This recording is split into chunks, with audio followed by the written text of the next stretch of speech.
బీజేపీకి రాజాసింగ్ వరుస షాక్లు ఇస్తున్నారు. సొంత పార్టీ నేతలపైనే రాజాసింగ్ మరోసారి పరుష పరజాలంతో రెచ్చిపోయారు.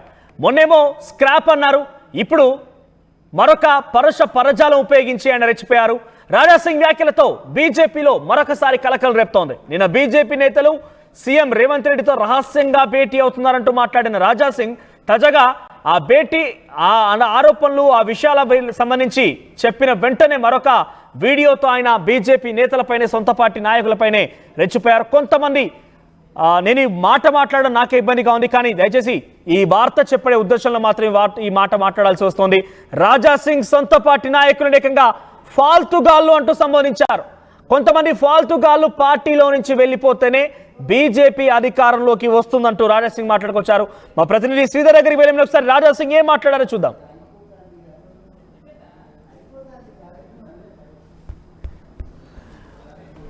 రాజాసింగ్ వ్యాఖ్యలు ఇప్పుడు కలకలం రేపుతున్న రాజాసింగ్ ఏకంగా సొంత పార్టీ నాయకులపైనే తీవ్ర ఆరోపణలు చేశారు.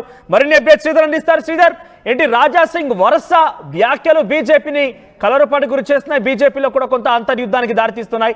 రాజాసింగ్ మరోసారి ఈ వ్యాఖ్య ఉపయోగించి మాట్లాడడం వెనుక ఆంతర్యం ఏంటి? రాజాసింగ్ ఏదైనా సొంత పార్టీ నాయకులపైన సీనియర్లపైన అసంతృప్తితో ఉండి ఈ వ్యాఖ్యలు చేస్తున్నారు, లేదంటే నిజంగా ఆయన చెప్పినట్టుగా రేవంత్ రెడ్డితో రహస్య భేటీలు కానివ్వండి, పార్టీలో ఉంటూనే వెన్నుపోటు పూచే నేతలు ఎవరైనా ఉన్నారా? మనోజ్, అటు రాజాసింగ్ వ్యాఖ్యలు చూస్తే కేవలం అసంతృప్తిగాను ఆయన పార్టీలో ఉన్నటువంటి కొంతమంది నేతల మీద అసహనంతో ఉన్నట్టు కూడా రాజాసింగ్ వ్యాఖ్యలు చూస్తే స్పష్టమవుతుంది. ఎందుకంటే రాజాసింగ్ ఇప్పటికే మీరన్నట్టుగా మొన్న మాట్లాడుతూ కూడా ఆ ముఖ్యమంత్రితో కొంతమంది ములాఖత్ అయి రహస్య సమావేశాలు పెడుతుండడం, అటువంటి పాత సరుకు అంటే పాత సామాన్ ఏదైతుందో అది బయటికి వెళ్తేనే పార్టీ బాగుపడుతుంది, అప్పుడే బీజేపీ అధికారంలోకి వస్తుందన్న వ్యాఖ్యలు కూడా పెద్ద ఎత్తున రాజకీయ వర్గాల్లో గాను పార్టీలో కూడా పెద్ద ప్రకంపనలను సృష్టించారు. దానికి మరొకసారి 2 రోజుల క్రితమే మాట్లాడినటువంటి రాజాసింగ్ మరొకసారి ఈ రోజు ఏకంగా మొన్న మెసేజ్ రూపంలో సందేశం ఇస్తే ఈ రోజు మాత్రం బయట విడుదల చేశారు. ఆ బయటలో స్పష్టంగా మీడియాలో మనం మాట్లాడలేనటువంటి మాటలు కొన్ని మీరు ఇందాక చెప్పినటువంటి మాట ఏదైతే ఉందో అటువంటి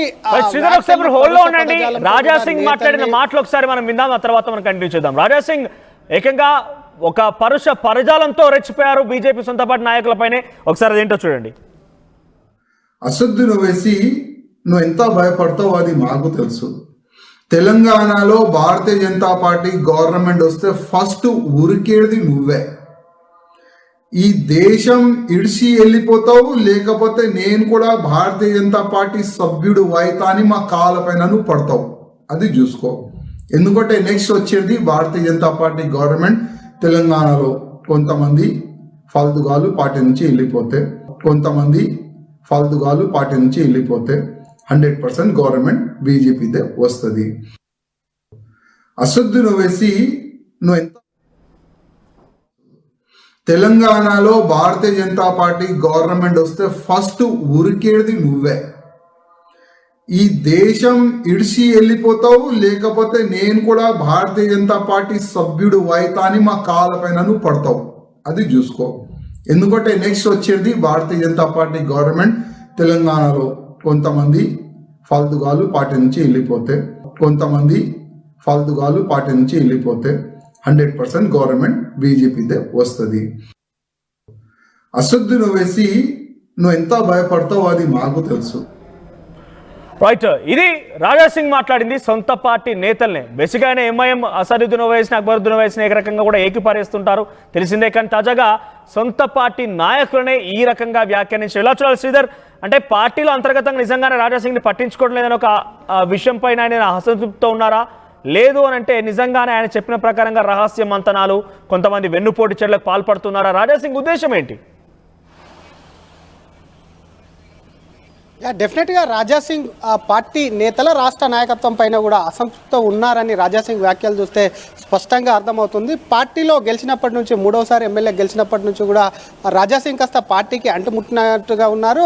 మోడీ మీటింగ్స్ అయితే ఎల్బీ స్టేడియంలో రాజాసింగ్కు సంబంధించినటువంటి కాన్స్టిట్యూషన్ నియోజకవర్గానికి కూతవేటు దూరంలో ఉన్నటువంటి వాటికి కూడా రాజాసింగ్ హాజరు కాలేదు. ఒకే ఒక మీటింగ్కు రాజాసింగ్ అటు ప్రధాని మోడీతో ఢిల్లీలో సమావేశమైనటువంటి ఆ మీటింగ్కు మాత్రం హాజరయ్యారు. ఆ తర్వాత అడపదడప రేరుగా వీళ్ళ మీద లెక్క పెట్టొచ్చు. రాజాసింగ్ బీజేపీ ఆఫీస్ కానివ్వండి, మీటింగ్లకు వచ్చినటువంటి తీరు కానివ్వండి, వాటికి సంబంధించి రాజాసింగ్ పార్టీ పైన పూర్తిగా అసంతృప్తితోనే ఉండడం కాకుండా ఎప్పటికప్పుడు పార్టీ పైన విమర్శలు చేస్తున్నారు. ఇందాక చెప్పినట్టు 2 రోజుల క్రితం ఒకవైపు బీజేపీ పార్టీకి సంబంధించినటువంటి ముఖ్య నేతలు, ఇటు తెలంగాణ రాష్ట్రంలో అధికారంలో ఉన్నటువంటి కాంగ్రెస్ ముఖ్యమంత్రితో కూడా రాష్ట్ర సమావేశాలు పెట్టుకుంటున్నారు. పార్టీలో పాత సామాన్ ఉందన్నటువంటి వ్యాఖ్యలు ఏవైతే ఉన్నాయో పార్టీలో పెద్ద ఎత్తున ప్రకంపనలు కూడా సృష్టించాయి. రాజాసింగ్ మీద చర్చ అయితే కొనసాగుతుంది. ఈ వ్యాఖ్యలు కూడా పార్టీ అధిష్టానాన్ని కూడా ఇప్పటికే కొంతమంది బీజేపీ నేతలు తీసుకెళ్లారు. రాజాసింగ్ వ్యవహార శైలి పార్టీకి సంబంధించి కూడా ఒకవైపు నష్టం చేకూరుతుందని చెప్పి కూడా రాజాసింగ్ పైన ఇప్పటికే అటు అధిష్టానానికి తీసుకెళ్లారు. దానికి సంబంధించినటువంటి ఫైల్ కూడా ప్రిపేర్ చేసినట్టు సమాచారం. తాజాగా వాటిని మరింత కూడా రాజాసింగ్ మరింత రెచ్చిపోయి బీజేపీ నేతలను కూడా చెప్పుకోరని మీడియాలో మనం వాడకూడదు కొన్ని పదాలు, కానీ రాజాసింగ్ అన్నాడు కాబట్టి మీరు ఇందాక చెప్పినట్టు రాజాసింగ్ అన్న పదం ఏదైతే ఉందో ఫాల్తుగాన్లు అని చెప్పి పెద్ద పదం. ఎందుకంటే బీజేపీలో చాలా మంది సీనియర్ నాయకులను వాళ్ళని ఉద్దేశించే ఈ మాట అన్నారని చెప్పి కూడా పెద్ద ఎత్తున చర్చ మొన్న జరిగింది. కానీ ఆ ఫాల్తుగాళ్ళు ఎవరు అన్నారు, అసలు ఫాల్తుగాళ్ళు ఎవరు అనేది కూడా ప్రస్తుతం చర్చ జరుగుతుంది. మొన్ననే ఇచ్చినటువంటి రాజాసింగ్ డోసుకు కూడా బీజేపీకి గ్రాఫ్కు సంబంధించి కొస్త ప్రజల్లో కూడా బీజేపీలో అంతర్గత విభేదాలు కానివ్వండి, సీఎంతో రహస్య సమావేశాలు అంటే అటు గతంలో ఉన్నటువంటి కేసీఆర్తో బీజేపీ ములాఖాత్ అయిందని చెప్పి అసెంబ్లీ ఎన్నికల్లో చూసాం. చాలా పెద్ద ఎత్తున పార్టీ నష్టపోయిన తర్వాత జరిగినటువంటి పార్లమెంట్ ఎన్నికల్లో బీజేపీ ఉంది. మొన్ననే 2 ఎమ్మెల్సీ సీట్లు వచ్చాయి. ఇటువంటి తరుణంలో రాజాసింగ్ వ్యాఖ్యలు డెఫినెట్గా పార్టీకి నష్టం చేకూరుస్తాయని చెప్పాలి. మరి రాజాసింగ్ విషయంలో మరి పార్టీ ఏ విధంగా ముందుకెళ్తుంది? ఎందుకంటే రోజు రోజుకు రాజాసింగ్ విషయం ముదురుతుంది. ఒకవైపు అటు కేంద్ర ప్రభుత్వాన్ని పొగుడుతూ, మరొక వైపు పార్టీని పొగుడుతూ, కానీ నాయకులను టార్గెట్ చేస్తుండడంతో మరి నిజంగా రాజాసింగ్ మీద చర్యలు తీసుకుంటారా? గతంలో రాజాసింగ్ చూసాం, అసెంబ్లీ ఎన్నికల ఏడాది ముందు వరకు కూడా రాజాసింగ్ అటు కమిడియన్, స్టాండప్ కమిడియన్ ఒకవైపు మునవర్ ఫారూక్ పై చేసినటువంటి వ్యాఖ్యలు పెద్ద ఎత్తున దేశవ్యాప్తంగా దుమారం రేగడంతో రాజాసింగ్ను ఒకవైపు పార్టీ సస్పెండ్ చేసింది. ఏడాది తర్వాత దాదాపుగా అసెంబ్లీ ఎన్నికలకు ముందు కూడా సస్పెన్షన్ ఎత్తివేసి మరొకసారి గోషమాల నుంచి కూడా అవకాశం కలిసింది. అప్పుడు కూడా రాజాసింగ్ ఎక్కడ కూడా పార్టీ తీరుపైన కానీ పార్టీ అగ్రనేతలు అంటే ఢిల్లీలో ఉన్నటువంటి అగ్రనేతల మీద ఎవరి మీద మాట్లాడి తర్వాత గెలిచిన అనంతరం కూడా పార్టీకి వచ్చారు. ఎల్పీ లీడర్ ఆశించారు.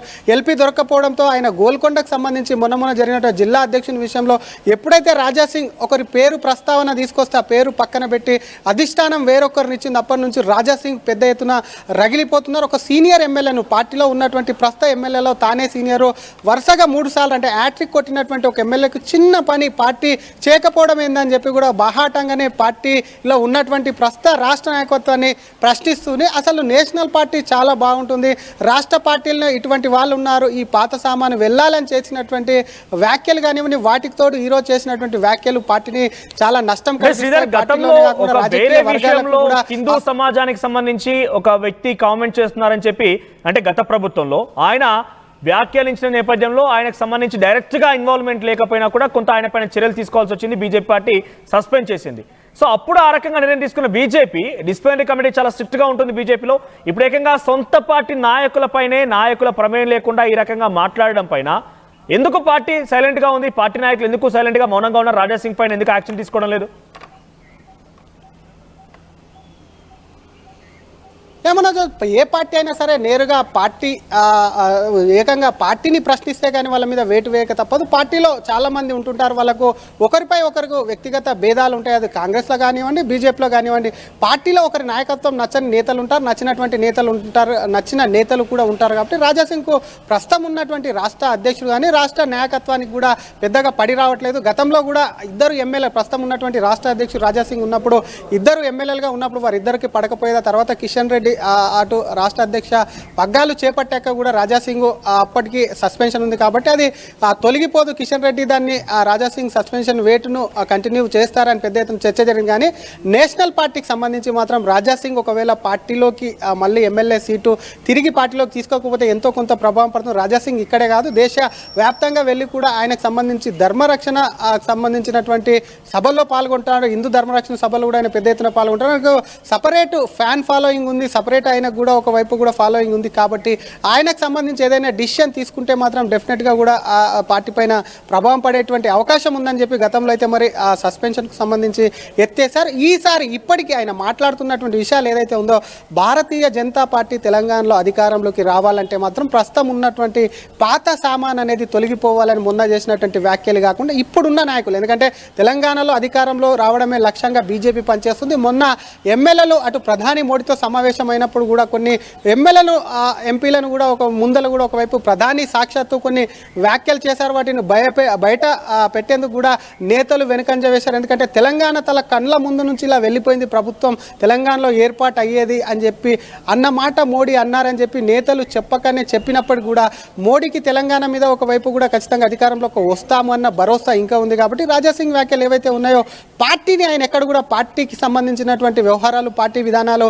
మాట్లాడలేదు, కేవలం వ్యక్తులని టార్గెట్ చేస్తున్నారు. కాబట్టి మరి ఆ వ్యక్తులకు సంబంధించి పార్టీ ఏ విధంగా పార్టీకి ఆయనకు సంబంధించి కూడా తీసుకెళ్తారు, ఆయన మీద ఎటువంటి కంప్లైంట్ ఇస్తారు అని చెప్పి ఇప్పటికే పార్టీలో పెద్ద ఎత్తున చర్చ జరుగుతుంది. ఒకవైపు రాజాసింగ్ చేసినటువంటి వ్యాఖ్యలు వ్యక్తిగతంగా వ్యక్తులని అయినప్పుడు కూడా పార్టీకి ఎంతో కొంత నష్టం చేకూరుతాయి. ఎందుకంటే ప్రజల్లో గతంలో ఇందాక చెప్పుకున్నట్టు గత అసెంబ్లీ ఎన్నికల్లో బీఆర్ఎస్తో కలిసిపోయింది అన్నందుకే అటు బీజేపీని పూర్తిగా ప్రజలు కూడా పడుకోబెట్టారు, కాంగ్రెస్కు అధికారం ఇచ్చారు. కాబట్టి మళ్ళీ ఇప్పుడు ఉన్నటువంటి అటు దేశవ్యాప్తంగా నేషనల్ పార్టీలు రెండు ఎక్కడ చూసినా కాంగ్రెస్ బీజేపీ రెండు కూడా ఒకవైపు కూడా శత్రుత్వ పార్టీలు, ఈ రెండింటికి సంబంధించి విపక్ష పార్టీలు. కాబట్టి వీటితో ఈ ముఖ్యమంత్రితో కలిసిపోయారన్న వ్యాఖ్యలే కాకుండా ఈ వ్యక్తిగత విమర్శలు కూడా పార్టీకి పెద్ద ఎత్తున నష్టం చేకూరుతాయి. డెఫినెట్గా రాజాసింగ్ పైన చర్యలు తీసుకునేందుకు రాష్ట్ర నాయకత్వం ఆయన మీద డెఫినెట్గా హైకమాండ్ కోరేటువంటి అవకాశం ఉంది. దీనిపైన ఇప్పటికే మొన్న చేసిన వ్యాఖ్యల మీద బీజేపీలో చర్చ జరుగుతుంటే మాత్రం మరొక వైపు రాజాసింగ్ ఇంత వ్యాఖ్యలు చేస్తున్నప్పుడు కూడా ఏ నేతలు కూడా సంప్రదించట్లేదు, ఎవరు కూడా తనకు సంబంధించి మాట్లాడలేదు అని చెప్పి కూడా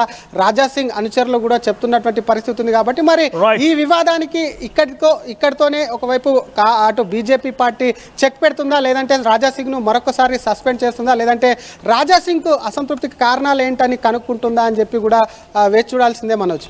రైట్ శ్రీధర్. సో రాజాసింగ్ వరుస వ్యాఖ్యలు పార్టీని కూడా ఒక్కసారిగా ఇబ్బందులు గురి చేస్తున్నాయి. పార్టీకి సంబంధించిన నాయకులపైన పరజాలం ఉపయోగించి మాట్లాడడం, పార్టీకి సంబంధించి నాయకులు రేవంత్ రెడ్డితో రహస్యంగా మంతనాలు జరుపుతున్నారని చెప్పి మాట్లాడడం రకంగా వరుసగా రాజాసింగ్ వ్యాఖ్యలు బీజేపీ మెరకాటలు పెట్టేస్తున్నాయి. మరి బీజేపీ రాష్ట్ర నాయకత్వానికి అటు రాజాసింగ్కి సరిగ్గా పొసగడం అందుకే అసంతృప్తులైన మాటలు మాట్లాడుతున్నారు అనేది చాలా స్పష్టంగా అర్థమవుతున్నప్పటికీ మరి పార్టీ నుంచి ఎటువంటి రెస్పాన్స్ వస్తుందో చూడాలి. దీనిపై ఒకసారి రాజాసింగ్ ఏం మాట్లాడారో మళ్ళీ చూద్దాం. నాకు తెలుసు కొంతమంది ఫాల్తుగాలు, కొంతమంది ఫాల్తుగాలు, కొంతమంది ఫాల్తుగాలు, కొంతమంది ఫాల్తుగాలు, కొంతమంది అసద్దును వేసి నువ్వు ఎంత భయపడతావు అది మాకు తెలుసు. తెలంగాణలో భారతీయ జనతా పార్టీ గవర్నమెంట్ వస్తే ఫస్ట్ ఉరికేది నువ్వే. ఈ దేశం ఇడిచి వెళ్ళిపోతావు, లేకపోతే నేను కూడా భారతీయ జనతా పార్టీ సభ్యుడు వైతా అని మా కాళ్ళపైన నువ్వు పడతావు, అది చూసుకో. ఎందుకంటే నెక్స్ట్ వచ్చేది భారతీయ జనతా పార్టీ గవర్నమెంట్ తెలంగాణలో. కొంతమంది ఫాల్తుగాలు పార్టీ నుంచి వెళ్ళిపోతే, కొంతమంది ఫాల్తుగాలు పార్టీ నుంచి వెళ్ళిపోతే ఆర్టీవీ యాప్ వార్తల్ని క్షణాల్లో చదివే అవకాశం ఉంటుంది. ఒక న్యూస్ పేపర్, ఒక టెలివిజన్ ఛానల్